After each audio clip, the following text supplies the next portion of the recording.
Hello, it's Rick again, and today we're going to be talking about the Bible story of Cain and Abel.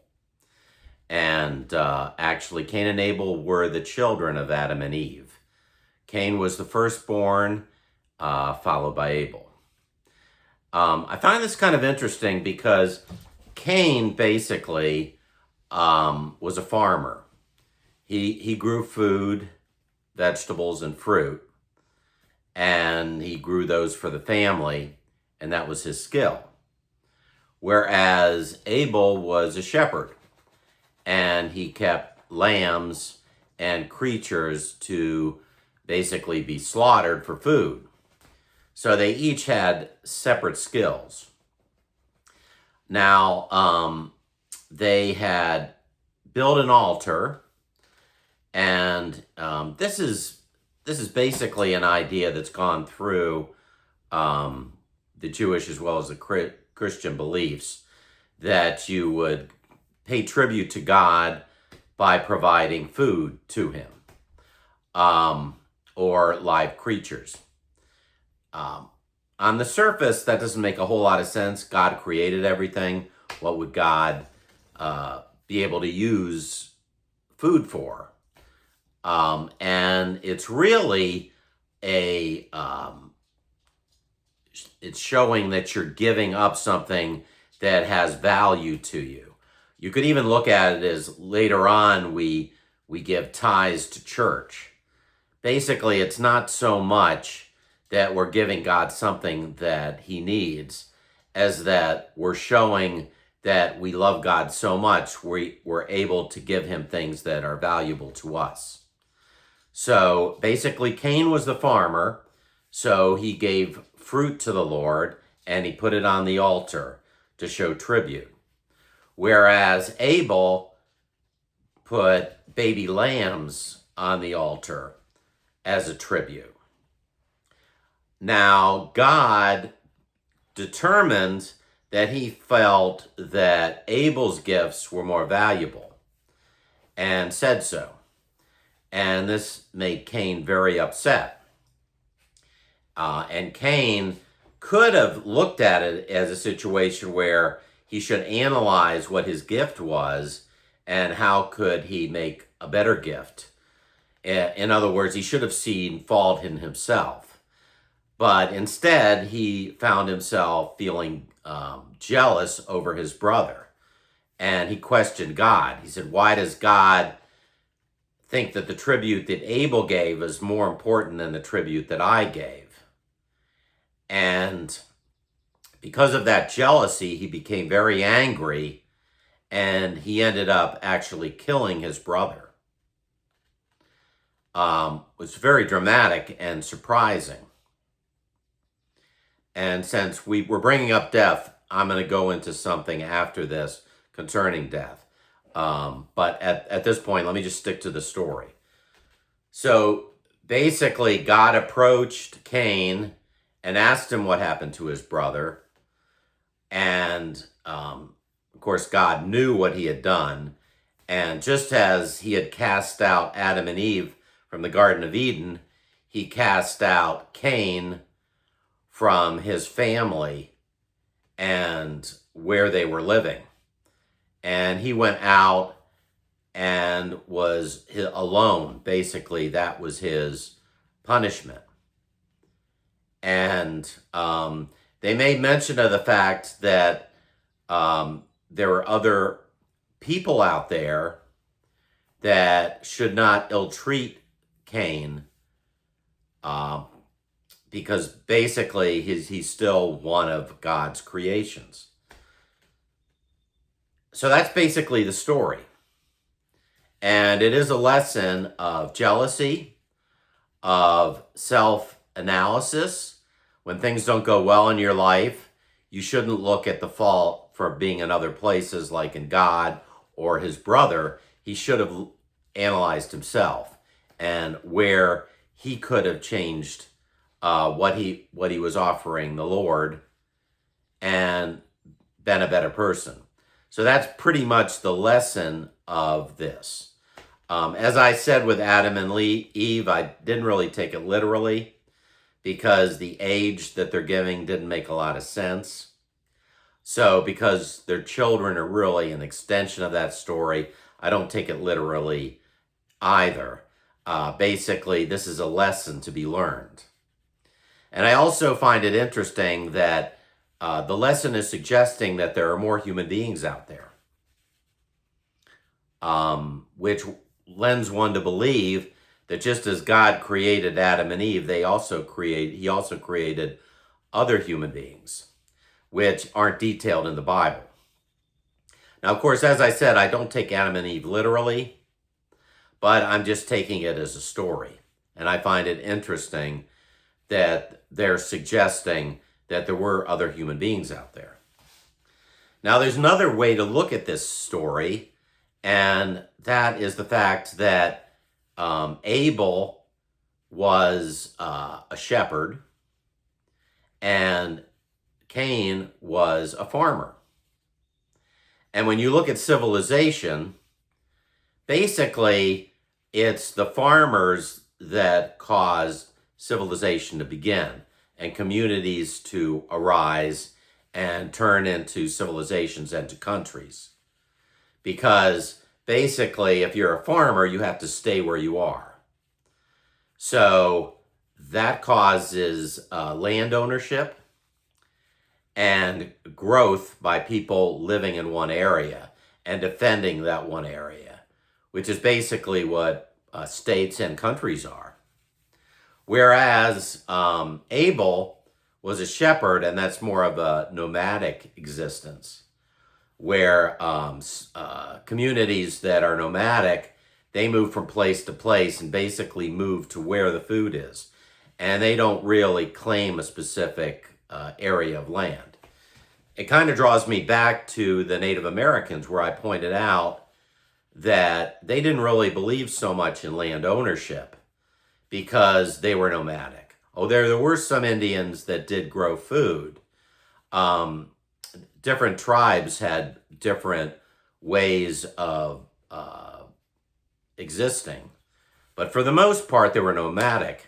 And we talk about the Plains Indians, who basically followed the buffalo herds. So they constantly were in motion.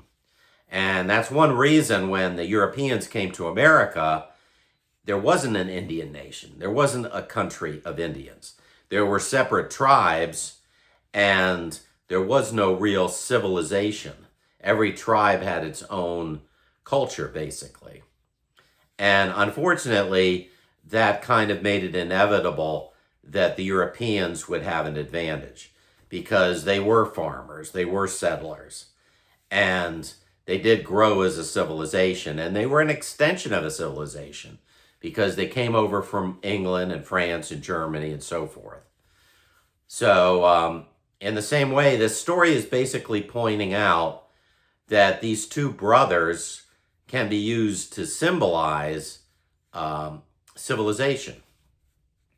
And Cain, who, not to support what he did, obviously, but he did have the advantage, as he was a farmer, that he had the ability to create a community and a civilization, maybe even a country, because that was his talent.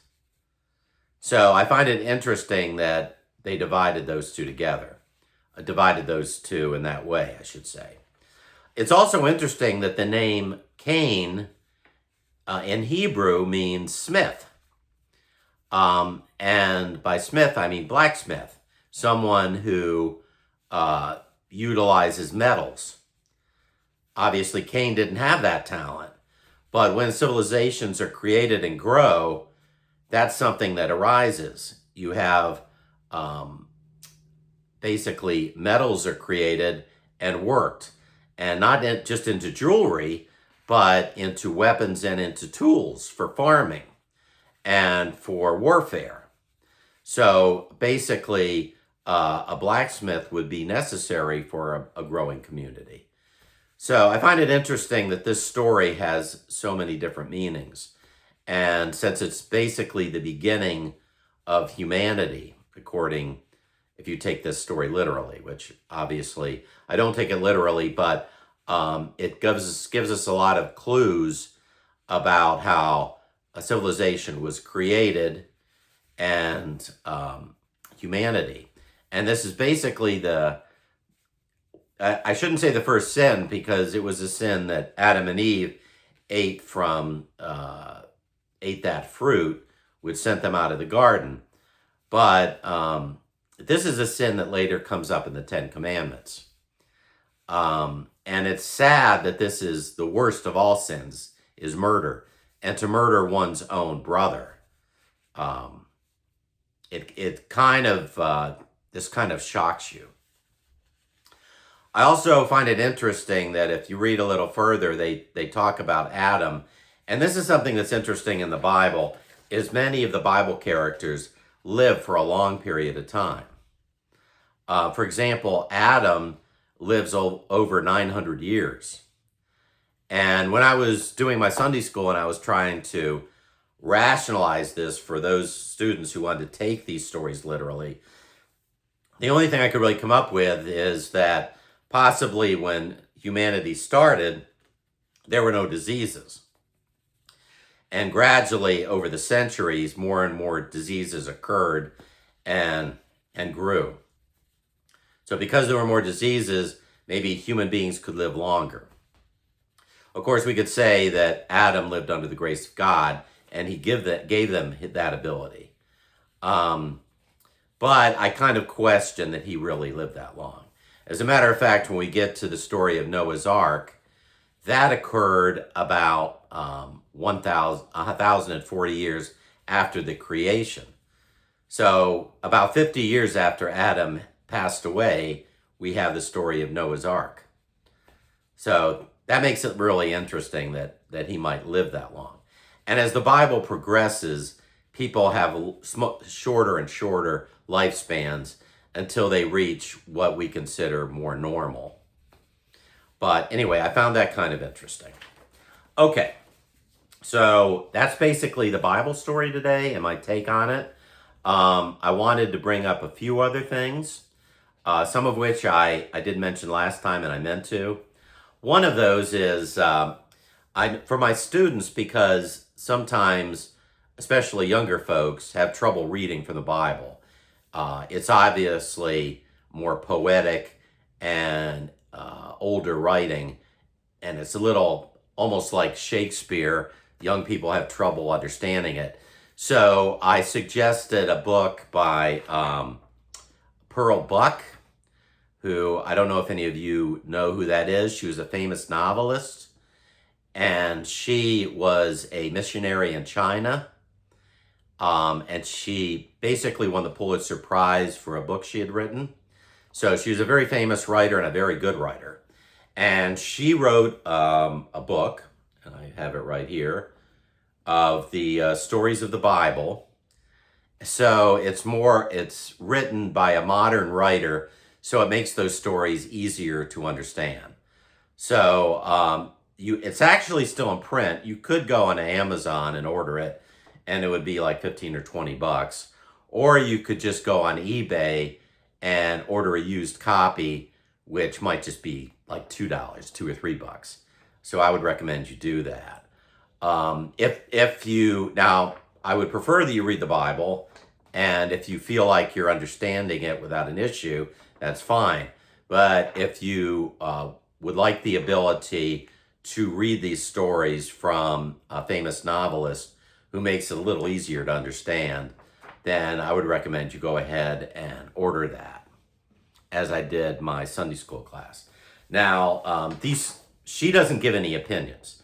Basically, she just retells the Bible stories, and she does it in a way that's easy to understand. Let me once again say that everything I say in my podcast is from me. These are my opinions, and I do give facts at times, but a lot of times I have opinions, and I point that out. Her book is simply the story. She doesn't give any opinions. And I'm assuming, since she was a missionary, and this was like 100 years ago, she probably took these Bible stories literally. So don't mix up some of the things I say with what she may say in the stories. You can take these stories, as I said, as moral tales or parables, or you can take them literally, whatever you feel more comfortable with. But either way, she makes it easier to understand these stories if you have issues with that. Okay. I also wanted to point out, last time I had spoken about a student that I had who had questions about my earlier podcasts, and I went through the different areas she had questions of. Unfortunately, I was running out of time and I kind of rushed through it. And I kind of blurted something out and I didn't give more specifics. And I wanted to clarify that. And what I wanted to point out was the Catholic Church at one point basically removed several books of the Bible. They looked at those books and for whatever reason, and I assume they either thought they were either not legitimate or they thought they weren't consistent with the other books. Whatever their reasons may be, they removed it. I was making the point that just like the Bible stories that you may not take literally, the Bible was not written directly by God. He didn't write it and then pass it down to the human race, as he did the Ten Commandments, which was written by God and passed down to us. These were written by men, and obviously they were writing believing that that's what God wanted them to say. Some of these stories are literal reports and accurate, historically accurate. Others are stories that have been passed down, maybe even before writing was a thing. So when you read from the Bible, you should take it with a grain of salt, because these are written by human beings. They're not written directly by God. Although it's a wonderful book, the greatest book ever written, and whether you take it literally all the way through, or you take some of them as morality tales, this is a book that is a good compass for your life, and it leads you to a good path. I think it'll make you a happier and more successful person and understand God more fully. So I don't want to take anything away from the Bible, but I just wanted people to put it into perspective. So basically in 382 AD, the Catholic Church had something they called the Council of Rome. And the leaders of the Catholic Church got together and decided which books would stay and which books would go. So by mentioning this, I'm pointing out that the Bible was edited. It didn't come directly from God, and you need to interpret it as you will. I also pointed out earlier that the Catholic Church used to, because there was no printing press, they would make hand copies of the Bible, and it would be in Latin, and they would tell people what the Bible said. And once we had the printing press, people had the ability to read the Bible for themselves and make their own interpretations, which is basically what this podcast is all about. That you should have an open mind and not just look at the religion as a checklist, but make determinations for yourself if you think this is reasonable, this is common sense. I have a great belief in science, so push what's written in the Bible up against scientific fact, not necessarily theory, to make sure that you're comfortable in your beliefs. And that's kind of where I'm coming from. So I also wanted to point out that there was another Bible at the time that was the Ethiopian Bible that was not affected by the changes that the Catholic Church made. And if you're interested about the books that were dropped by the Catholic Church, you can obtain the Ethiopian Bible. Sorry, can't talk this morning.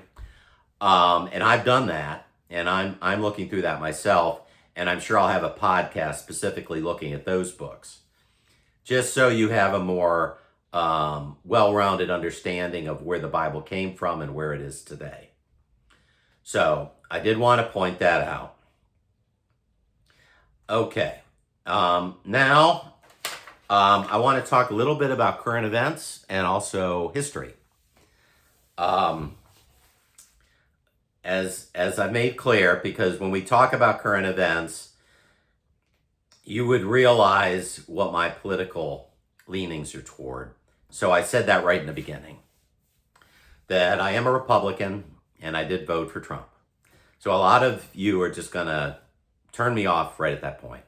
But I just want to be honest with you that that's where I'm coming from. So when I go into that, keep that in mind. You don't have to be a Republican to watch my podcast. Basically, I think if you're an open-minded person, you should be willing to hear opinions from opposing points of view and even hear facts that may not go along with your beliefs. I think it's better to be a well-rounded and an honest person that way.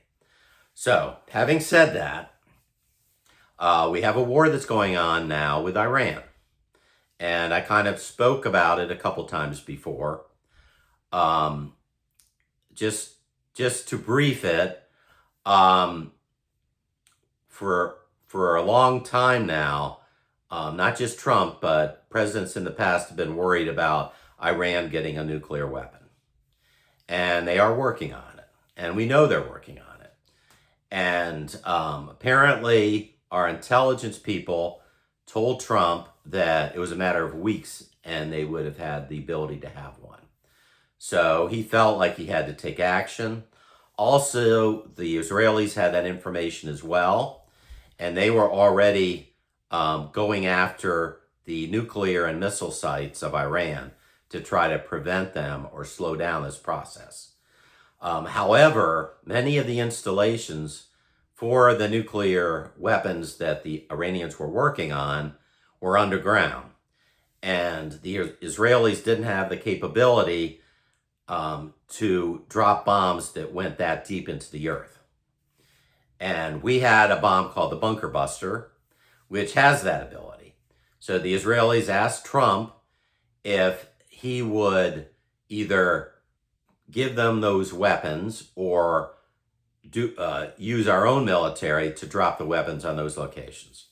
And he decided to do that it was a threat that he had to take action on. So he did that.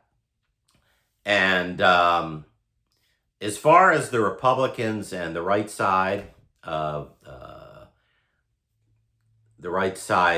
public thinking, most people agree that that was the right thing to do. And Trump hoped that and asked the Iranians not to pursue these after he had destroyed these installations. But they did. So he felt he had to take further action. So he negotiated with them further. And basically a second attack occurred where they had attacked those installations again. And also the Strait of Hormuz was under threat by the Iranians. That's where our fuel comes in and out. So he also made attacks on what you could call their navy. It's not much of a navy, but it's enough of a navy where they were attacking freighters that were coming through to try to pick up and deliver oil. So this has gone on and on. They also had dropped mines in the Strait of Hormuz, and our Navy is attempting to clear the way, or actually has cleared a way. So long story short, Trump has gone back and forth with them. Iran has a history of making agreements and then ignoring them. So they had agreed to a ceasefire, and while these freighters were coming back and forth, these freighters were attacked. Now, I should have mentioned this, in the earlier attacks by the Israelis in the U.S., we had knocked out or we and the Israelis had knocked out the leadership of Iran, including their Ayatollah. And basically, when you knock off the leaders, then they're replaced by younger and unfortunately more fanatical people. So knocking off their leadership didn't really resolve the issue. So this has been coming back and forth. And that's kind of where we stand now. Trump got to the point where he said, I'm not going to negotiate anymore because whenever I make a deal with them, they renege on it.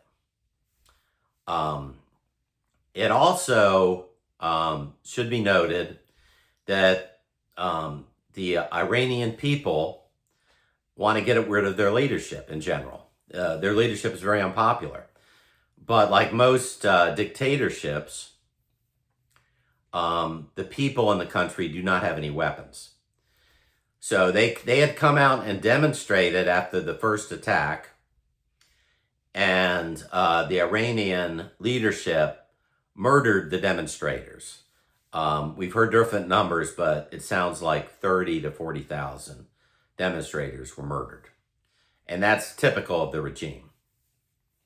I also should mention, even though we do have countries in the world where we're not allies with, we don't take an active involvement trying to prevent them from acquiring nuclear weapons. For example, Pakistan has nuclear weapons, and we've been up and down with them, and North Korea. But Iran is a special case, and they're a special case simply because their leadership is a religious group, a fanatical religious group that believes that it's all right for them to kill people who are infidels or don't share their religion. And they also believe that if they die in the attempt to kill the infidels, that they'll be rewarded in heaven. So that makes that totally different. So the religious leadership is not afraid of death if they're doing what they believe God wants them to do. Whereas people like North Korea and Russia and Pakistan, others that have nuclear weapons, they really don't want to use them because they know there's no winner in a nuclear war, World War III. But because the leadership in Iran are terrorists and ideologic beliefs that they would be rewarded even if everyone on the earth died because of their actions, if they were pursuing killing the infidels, that they would be rewarded after death. That makes them very, very dangerous. Okay. As I mentioned, previous presidents have tried to make deals. All previous presidents have said we can't let Iran have a nuclear weapon. Bill Clinton, Obama, Joe Biden, and you could go back further, have taken action to try to prevent it. And they've made deals with Iran, and Iran's basically gone against those deals. They made promises, and they didn't keep these promises. And I'm sure that's what was on Trump's mind when he decided to do what he did. And just give further perspective, let's go back to 1979. And Iran had a Shah, which is basically a king, that ruled the country, Shah of Iran. You probably heard the phrase. And he was not elected. As a matter of fact, he became Shah because his father died. And we don't like dictators in America, as I spoke to earlier when I talked about how our country was born. But he did want to westernize his country. And for women especially, Iran was a good place to live. Women were allowed to go to college and seek whatever careers they wished to. They could wear what they wished. They could have, everyone could have their own religious beliefs, and they weren't penalized. he tried to really make it a westernized country. And unfortunately, in 1979, the Ayatollah Khomeini led a revolt, and it was included by students who believed in the literal translation of the Quran and even a distorted view. As I said before, most Muslims are good, peaceful people. But this was a distorted view where they basically took their civilization back hundreds of years. And women were forced to wear clothing from head to toe with just a slit to show their eyes. They were totally covered, and it was against the law for women to show any part of their skin, including their hair. And if they went out, they had to be escorted by a man.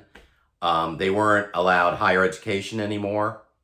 So all those opportunities for women in Iran were all taken away by this regime.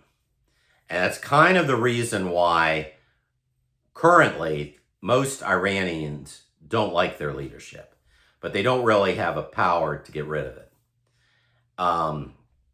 There was a woman within the last year that was assassinated by the government because she took off the scarf showing her hair. She revealed her hair, so she was assassinated. And that's just showing you the kind of government that they have. So the real problem is the people of Iran would like to revolt, would like to overturn the government, but they don't have weapons. And Trump does not want a regime change. But personally, I feel that's the only way out of this. He doesn't want boots on the ground. He doesn't want our military to be on the ground attacking the Iranian government. After the Iraq and Iranian war, I can certainly understand that. Or Afghani war, I can understand that. But we have in the past, and it's not popular, and the CIA's been involved, we have given resistance groups in certain countries weapons and financial assistance to help them overthrow their government. And personally, I feel that's what we need to do here. And if we do it, we have to keep it quiet. But the people of Iran, I really don't believe want this government.